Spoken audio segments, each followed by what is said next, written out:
Coba deh kamu bayangin sebentar. Kamu lagi di kamar pas ya, di sebuah butik di dalam mall mewah gitu.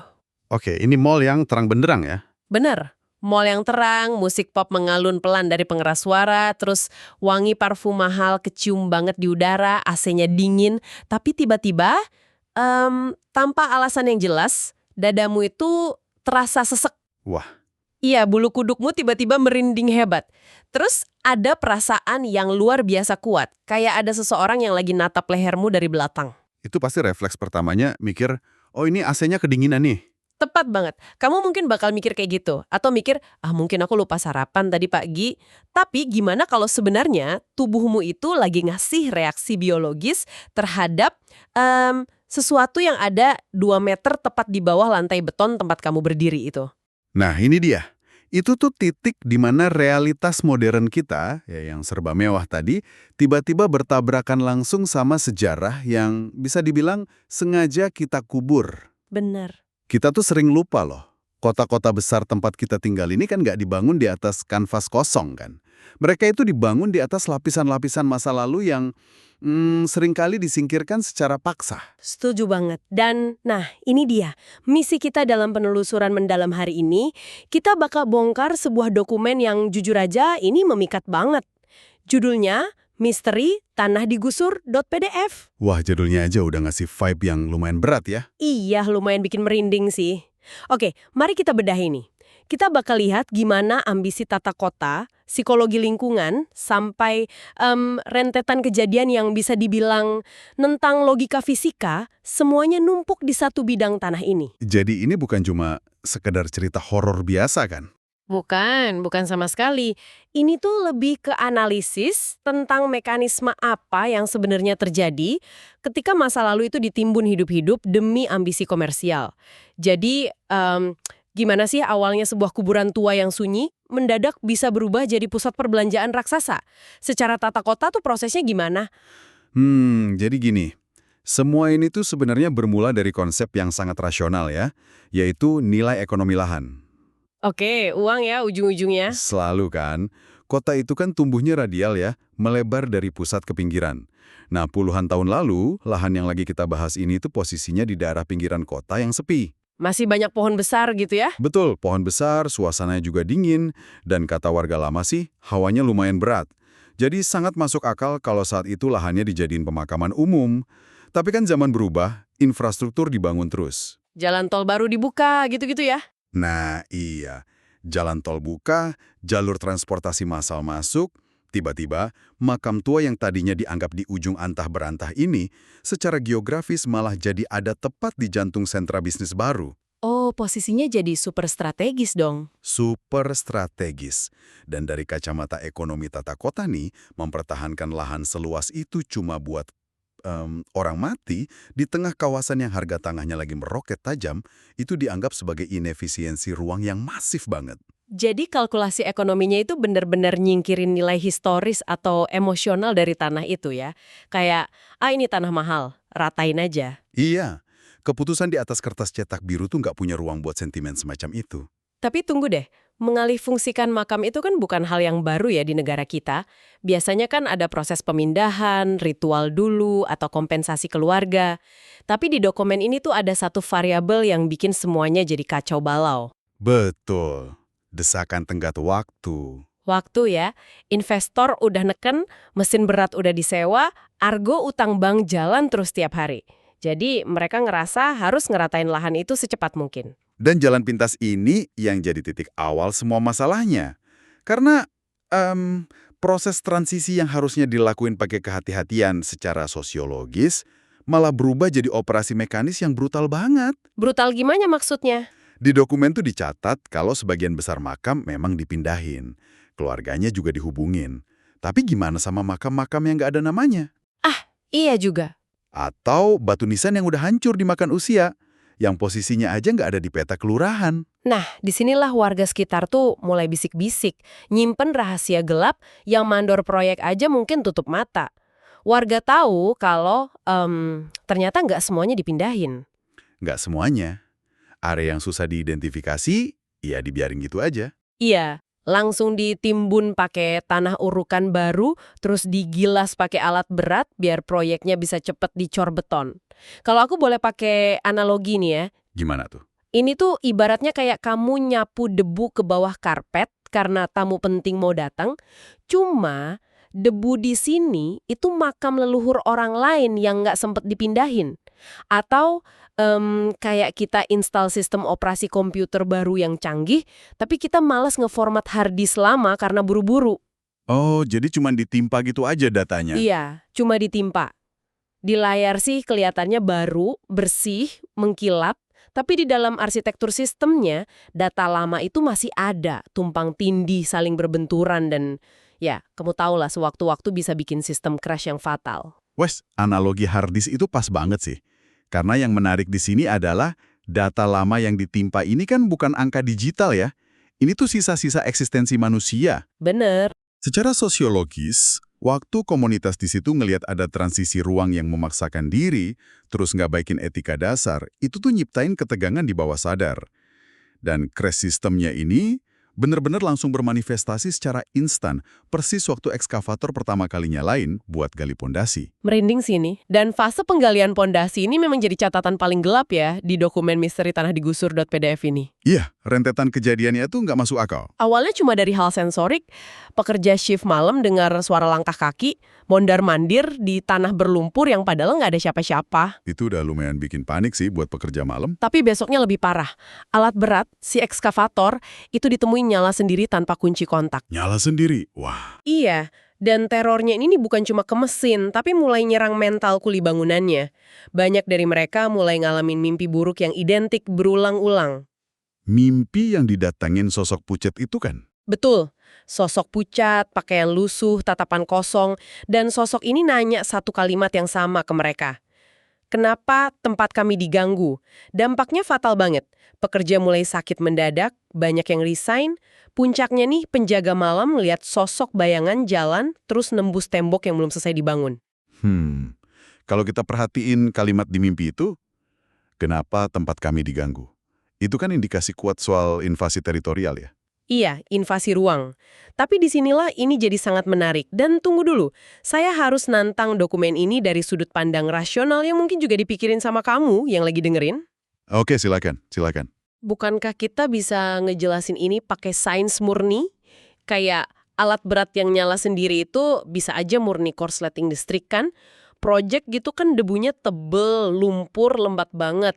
Dinamo starter ekskavator tua korslet, ya nyala deh. Ya, penjelasan teknis soal kelistrikan itu sangat valid sih. Emang sering terjadi di lapangan? Nah, terus soal mimpi seram kolektif itu. Menurut saya ini murni histeria massal. Secara psikologis, kuli-kuli ini kerjanya diforsir, capek fisik, kurang tidur. Otomatis fungsi logis otak menurun. Terus mereka tahu kalau tanah yang mereka gali itu bekas kuburan. Jadi ada beban mental ya? Betul, ada rasa bersalah di alam bawah sadar. Terus pas istirahat, satu orang cerita mimpi seramnya, dan itu nular kayak virus kognitif ke pekerja lain. Histeria massal. Beres kan penjelasannya? Oke, saya jujur sangat menghargai skeptisisme kamu ya. Histeria massal memang mekanisme neurologisnya persis kayak yang kamu jabarin tadi. Otak lelah tuh emang gampang banget nerima sugesti dari lingkungan. Nah, iya kan? Tapi, kalau kita bedah dokumen itu lebih dalam lagi, ada satu variabel yang bikin teori korsleting dan histeria massal ini jadi nggak cukup buat ngejelasin semuanya. Variabel apa tuh? Variabel sinkronisasi spasial. Sinkronisasi spasial. Gimana tuh maksudnya? Jadi gini, ekskavator yang korslet itu nggak terjadi di sembarang tempat. Mesinnya tiba-tiba nyala justru pas lagi diparkir di titik koordinat yang diklaim warga sebagai area makam lama yang nggak dibongkar. Hah, serius di titik yang sama? Iya, dan soal histeria massal tadi, puncaknya kan bukan cuma mimpi ya. Penjaga malam yang lagi sadar, lagi melek, nggak lagi dengerin cerita kuli bangunan, dia ngelihat bayangan nembus tembok bata. Itu juga di titik koordinat yang sama persis. Wah, oke. Jadi logika fisika kita tuh mulai runtuh waktu laporan visual dari orang yang beda-beda ini bertumpuk di titik geografis yang identik. Jadi Maksud kamu, biarpun kita punya teori korsleting dan histeria, probabilitas dua hal beda ini terjadi berulang kali di meter persegi yang sama, itu bikin kita harus mikirin kemungkinan lain ya? Sesuatu di luar kebetulan statistik biasa. Tepat banget. Kalau kita hubungkan ini dengan gambaran yang lebih besar, entah ini anomali supranatural atau cuma tekanan psikologis berat, efeknya tuh nyata banget di lapangan. Sampai bikin proyeknya nyaris lumpuh ya? Botrosional kacau. Rasa takut itu ternyata punya kekuatan absolut buat ngehentiin mesin raksasa dari baja. Itu cara pandang yang menarik banget loh. Ketakutan manusia jadi rem darurat buat mega proyek. Tapi ya ujung-ujungnya modal besar selalu menangkan. Iya, selalu nemu jalan. Tukang diganti, cor beton jalan terus. Sampai akhirnya gedung mega itu rampung, resmi dibuka buat publik. Jadi mall, jadi perkantoran mewah. Nah, secara logika kan harusnya pas tempatnya udah terang, rame orang belanja, gangguan itu hilang dong. Tertutup sama gemerlap lampu kota. Kita mungkin berharapnya gitu ya. Tapi nyatanya nggak sama sekali. Pas gedung ini mulai beroperasi, ini malah ngebuka dimensi misteri yang baru. Malah makin aneh ya. Iya, karena target sasarannya geser. Bukan lagi kuli bangunan yang capek, tapi masyarakat biasa yang mentalnya stabil. Ah iya benar. Di dokumen disebutin kalau petugas kebersihan, cleaning service, shift malam tuh denger suara langkah kaki di lorong, padahal gedungnya udah dikunci rapat. Dan satpamnya juga kan ngalamin? Iya, satpam yang mantau CCTV ngelihat bayangan distorsi di layar. Tapi pas didatengin pakai patroli radio, ruangannya kosong melompong. Nggak ada tanda pembobolan. Tapi jujur, yang bikin saya paling merinding bukan kejadian malamnya sih. Kejadian siang bolongnya ya? Bener banget. Pengunjung mal biasa yang nggak tahu sama sekali soal sejarah berdarah tanah itu, mereka cuma niat makan siang atau beli baju. Tiba-tiba mereka ngerasa pusing mendadak, mual, merinding, atau ngerasa kayak diawasi terus-terusan. Tanpa ada pemicu apa-apa ya? Iya. Jadi pertanyaannya, apa arti dari semua ini? Coba deh kamu bayangin, kamu lagi asyik pilih-pilih baju, mendadak merinding di satu sudut ruangan. Tanpa kamu sadari, mungkin banget kamu lagi berdiri tepat di atas makam yang cuma ditimbun tanah puluhan tahun lalu. Wah, itu pikiran yang bikin nggak nyaman ya. Dan anehnya, kejadian-kejadian pengunjung ini sering banget terjadi di titik arsitektur yang sama secara berulang. Konsisten di titik yang itu-itu aja ya? Betul. Dan konsistensi inilah yang maksa kita buat lihat ini dari lensa interdisipliner. Kalau kita mau pakai sains lagi, kita bisa masukin konsep arsitektur akustik. Namanya infrasound. Infrasound, gelombang suara yang terlalu rendah buat didengar telinga kita itu. Tepat. Gedung raksasa modern itu kan punya jaringan pipa ventilasi, AC sentral, rongga bawah tanah yang panjang banget. Nah, arsitektur tertentu tuh bisa tanpa sengaja nyiptain rongga resonansi. Udara yang lewat situ bisa ngehasilin suara di bawah 20 Hz. Berarti kita nggak bisa dengar, tapi tubuh kita ngerasain. Iya, cairan di telinga bagian dalam kita tuh merespon itu sebagai getaran.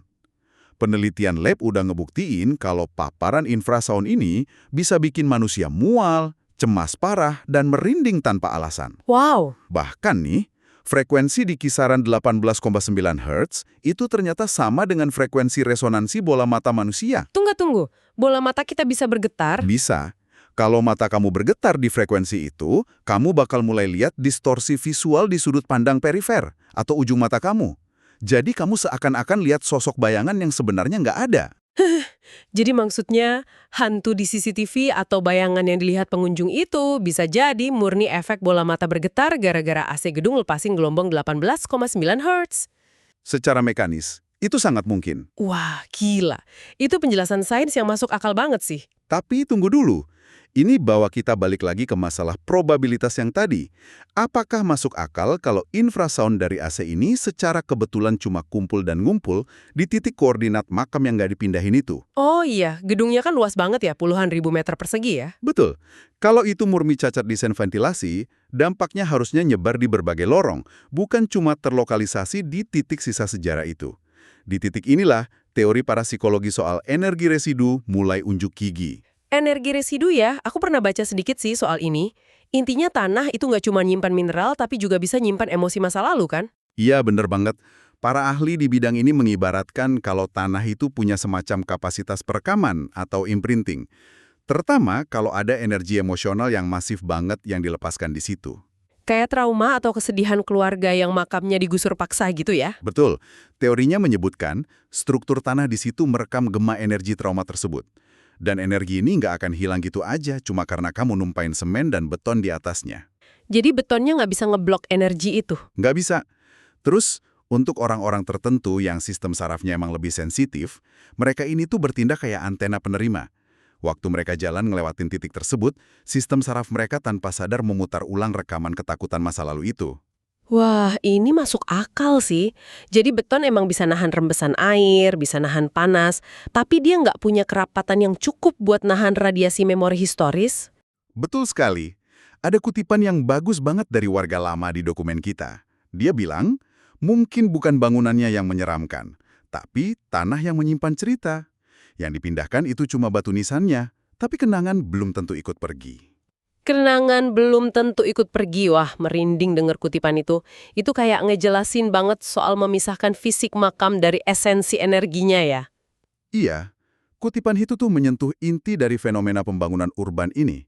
Dan ini bawa kita ke satu metafora yang sangat akurat buat kota modern kita, sebuah palimpsest. Palimpsest? Apa tuh? Coba tolong jabarin konsepnya. Jadi gini, zaman kuno dulu kertas atau perkamen itu kan langka dan mahal banget ya. Oke. Nah, kalau orang mau nulis dokumen baru, mereka nggak bakal buang perkamen yang lama. Mereka cuma ngerok tinta lamanya sampai bersih, terus nulis naskah baru di atas lembaran yang sama. Terus apa hubungannya sama kota kita? Masalahnya, tinta zaman dulu itu korosif. Dia meresap jauh ke dalam serat kain. Segigi apapun kamu ngeroknya, jejak tulisan lama itu akan selalu membayang di latar belakang, berbaur sama teks yang baru. Nah, kota-kota kita tuh ibarat palimpsest arsitektur. Oh, aku paham arahnya nih. Lahan itu adalah perkamennya ya. Tepat. Kita mengerok masa lalu, kita gusur pemakaman, kita hancurkan rumah tua, terus kita bangun gedung kaca bertingkat sebagai teks barunya. Tapi karena tinta emosi manusia dan sejarah itu udah terlanjur meresap ke serat tanah, jejaknya terus membayang dan nembus beton mal modern kita. Nah, itu dia intinya. Jadi, ekskavator yang nyala sendiri, sensasi mual di lorong butik, langkah kaki pas mal kosong, itu sebenarnya adalah bayangan dari tinta lama yang menolak dihapus ya. Tanah itu seolah lagi coba komunikasi, nekenin eksistensi masa lalunya. Iya, tanah itu mau ngingetin kalau manusia modern dengan mesinnya bukanlah entitas pertama yang punya hak atas ruang itu. Kasus ini benar-benar jadi bukti ya kalau sejarah geografis itu disingkirkan seenaknya tanpa kompromi, sejarah itu bakal nyari celahnya sendiri buat menginterupsi masa depan. Dan interupsinya benar-benar persisten ya. Laporannya aja masih ada sampai hari ini, bertahun-tahun setelah mal itu buka. Ini bukti nyata sih kalau sejarah punya daya tahannya sendiri ngelawan beton zaman now. Pada akhirnya manusia itu nggak pernah benar-benar menaklukkan ruang kan? Kita ini cuma minjam aja, lengkap sama segala sisa-sisa residu dari penyewa sebelumnya. Bener banget. Diskusi kita hari ini benar-benar buka mata ya, menyadarkan kita betapa tipisnya batas antara fisika arsitektur, psikologi manusia, sama jejak masa lalu. Dan ternyata hal-hal ini tumpang tindih secara mengejutkan banget. Iya, setidaknya dengan mengerti konsep infrasound dan palimpsest urban tadi, kita punya persenjataan intelektual lah buat nggak cuma sekedar takut, tapi paham dari mana akar ketakutan itu muncul. Setuju, pemahaman ini bikin kita ngelihat tata kota pakai kacamata yang benar-benar baru. Nah, sebelum kita nutup penelusuran hari ini, saya mau ninggalin satu pikiran nih buat kamu yang sedari tadi dengerin obrolan kita. Silahkan. Kamu mungkin sekarang lagi duduk nyantai di kamar, di kursi kantor, atau mungkin lagi ngopi di kafe modern favorit kamu. Tapi pernah nggak sih, di sela-sela rutinitasmu itu, kamu nunduk bentar ngelihat lantai, dan benar-benar mikir, apa sih yang sebenarnya ada di bawah tanah pijakan kamu itu, puluhan atau ratusan tahun yang lalu? Pertanyaan yang bagus tuh. Siapa aja yang pernah mengklaim tanah itu sebelum kamu? Dan apa kamu yakin sisa-sisa kehadiran mereka sudah bersih sepenuhnya dari bawah kakimu? Wah, itu bikin overthinking malam ini sih. Hahaha, biar makin seru belajarnya. Oke, terima kasih banyak sudah ikut membedah dokumen misteri tanah digusur ini bersama kami. Kami harap diskusi kali ini nggak cuma nambah wawasan kamu soal tata kota dan psikologi ruang, tapi juga bikin kamu lebih menghargai lapisan sejarah di tiap langkahmu. Betul sekali. Sampai jumpa di penelusuran mendalam kita berikutnya.